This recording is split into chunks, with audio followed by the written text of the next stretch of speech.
जय श्री कृष्ण। आप सबका स्वागत है मेरे YouTube चैनल भक्त पवन पर। आज हम चर्चा करेंगे पुरुषोत्तम मास और पंचरात्रि व्रत का जो व्रत पारायण है वो किस प्रकार किया जाए। तो हम कर रहे हैं पंचवरात्रि व्रत का पारायण या पुरुषोत्तम मास का व्रत पारायण। अब जिन्होंने भी पूरे माह का व्रत रखा है यानी अधिक मास का पूरे माह का व्रत रखा है और जिन्होंने पंचरात्रि व्रत यानी 5 दिनों का आखिरी एकादशी से अमावस्या तक का व्रत जिन्होंने रखा है उसको व्रत का पारायण किस प्रकार करना है उसमें हम जानेंगे कि किस मंत्र को बोलकर हमको व्रत का पारायण करना है और किस प्रकार हमको भगवान से समायाचना करना है कि अगर पूरे माह में हमसे किसी भी प्रकार का कोई दोष लगा हो, कोई पाप हुआ हो, किसी प्रकार से त्रुटि रह गई हो तो हम उसका किस प्रकार आपसे क्षमा मांगे और क्षमा करके हमको उसका पूर्ण फल प्रदान करें। तो आगे चलते हैं हम लोग। विषय वीडियो पसंद आए तो चैनल को लाइक जरूर करें, सब्सक्राइब जरूर करें और कमेंट में अपनी उपस्थिति जरूर दर्ज कराएं। तो व्रत करने वाले का यानी जिसने पुरुषोत्तम मास का पूरे माह का व्रत करा है वो व्रत करने वाला व्यक्ति प्रातः काल उठ के, अब व्रत का पारायण किस तारीख को करना है तो सोमवती अमावस्या 15 तारीख की है तो वो दिन पूरा छोड़ दें। 16 तारीख यानी प्रतिपदा वाले दिन हम लोग इस व्रत का पारायण करेंगे। पंचरात्रि व्रत का भी और पुरुषोत्तम मास के पूरे माह का भी व्रत का पारायण हम लोग 16 तारीख के दिन करेंगे। तो 16 तारीख के दिन प्रातः काल उठ के जो भी नित्य कर्म है आपके वो करके आप भगवान के सामने जिस प्रकार प्रतिदिन पूजन के लिए बैठते हैं उस प्रकार बैठे, साथ में जो भी सामग्री आवश्यक सामग्री वो लेकर बैठे।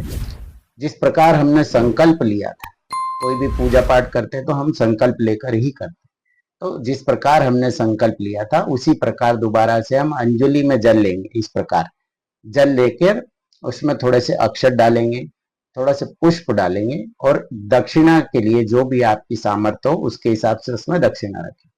फिर ये हाथ में लेने के बाद में भगवान के सामने प्रार्थना करेंगे कि हे प्रभु, हे नारायण, हे पुरुषोत्तम, मैंने जो भी पूरे माह का जिन्होंने व्रत करा हो वो बोले कि मैंने पूरे माह का जो अधिक मास में जो भी व्रत किया हो और जिन्होंने 5 दिनों का व्रत किया हो यानी पंचरात्रि व्रत किया हो, मैंने जो व्रत किया है आपकी कृपा से उसमें किसी भी प्रकार से कोई त्रुटि हुई हो, कोई गलती हुई हो, कोई क्षमा करना और ये व्रत का पूरा जो भी पुण्य फल आप मुझे प्रदान करेंगे, ये व्रत मैंने आपके आज्ञा अनुसार ये व्रत मैंने किया है और इसकी पूर्णाहुति हो गई है, अब ये मैं आपको समर्पित करता हूँ।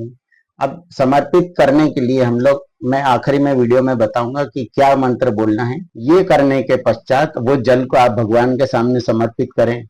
ये प्रार्थना कर ली, अब हमको क्या मंत्र बोलना है। मंत्र इस प्रकार है, स्क्रीन पे भी लिखा हुआ आ रहा हो, त्वदीयं वस्तु गोविंदम तुभ्यमेव समर्पये ग्रहणम सुमुखो भूतवा प्रसीद परमेश्वरम। इसका अर्थ होता है कि ये व्रत और इसका फल जो है वो मैं आपको समर्पित करता हूं। जिस प्रकार हमने जल हाथ में लेके अंजलि में जो जल लिया था वो लेकर ये मंत्र बोले या सुन ले। मंत्र एक बार और मैं रिपीट करता हूं, त्वदीयम वस्तु गोविंदम तुभ्यमेव समर्पयेत ग्रहणाम सुमुखो भूतवा प्रसीद परमेश्वर। यानी ये व्रत और इसका फल जो मैं आपको समर्पित करता हूं, हे परमेश्वर प्रसन्न होकर इसे ग्रहण करें और मुझ पर कृपा करें। आप भगवान से इस प्रकार बोलें और जो हाथ में जल है, अंजलि में जल है, वो भगवान के सामने समर्पित करें। अब ये तो हमने भगवान का जो व्रत किया है अधिक मास का, ये हमने भगवान को समर्पित कर दिया। अब हमसे पूरे माह में ऐसा तो नहीं है कि गलती नहीं हुई होगी, अब उस गलती के लिए हम लोग क्षमा प्रार्थना करेंगे भगवान के सामने।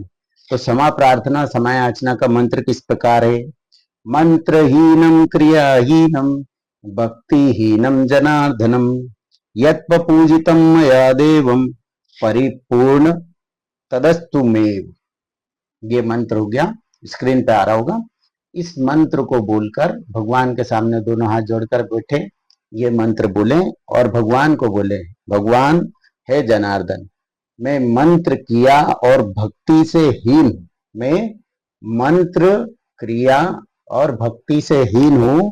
हे देव, मैंने जो भी आपकी पूजा की है, व्रत किया है, संकल्प रहित होकर उसमें किसी भी प्रकार की कोई कमियां रह गई हो, कोई दोष रह गए हो, तो वह आपकी कृपा से पूर्ण हो।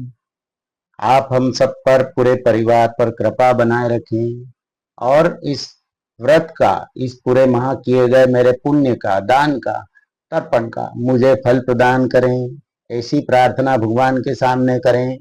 फिर दोबारा से अंजलि में जल लें और फिर आखिरी में बोले ओम श्री कृष्ण अर्पणमस्तु। इस प्रकार बोलकर भगवान के सामने समर्पित करना, यानी हे प्रभु, हे कृष्ण, हे नारायण, हे पुरुषोत्तम, मैं ये आपको समर्पित कर रहा हूँ। इस प्रकार हमको व्रत का पारायण करना है। अगर आपने किसी प्रकार का और संकल्प ले रखा हो कि ब्राह्मण भोज कराऊंगा, और भी किसी प्रकार के संकल्प होते हैं कि मैं ये करने के पश्चात ये करूंगा, तो वो जो भी आपने संकल्प लिया हो वो भी बोलें। और उस क्रिया कार्य को, मतलब जैसे आपने ब्राह्मण भोजन का बोला या किसी प्रकार की वस्तु के दान का बोला कि पूरा महापूर्ण होने पर मैं इस वस्तु का दान करूंगा, या जो भी आपके मनोकामना से आपने जो भी बोला हो उसको पूर्ण करें। ये पारायण करने के बाद में उसको अवश्य रूप से पूर्ण करें, तभी आपको इस फल का पूरा फल प्राप्त होगा, यानी इस पूरे माह में किए हुए सत्कर्म का आपको फल प्राप्त होगा। विषय वीडियो आपको पसंद आया हो तो चैनल को सब्सक्राइब जरूर करना और कमेंट में जय श्री कृष्ण जरूर लिखना। आपके कमेंट से मुझे ऐसे वीडियो बनाने की और सद्बुद्धि प्राप्त होती है। जय श्री कृष्ण।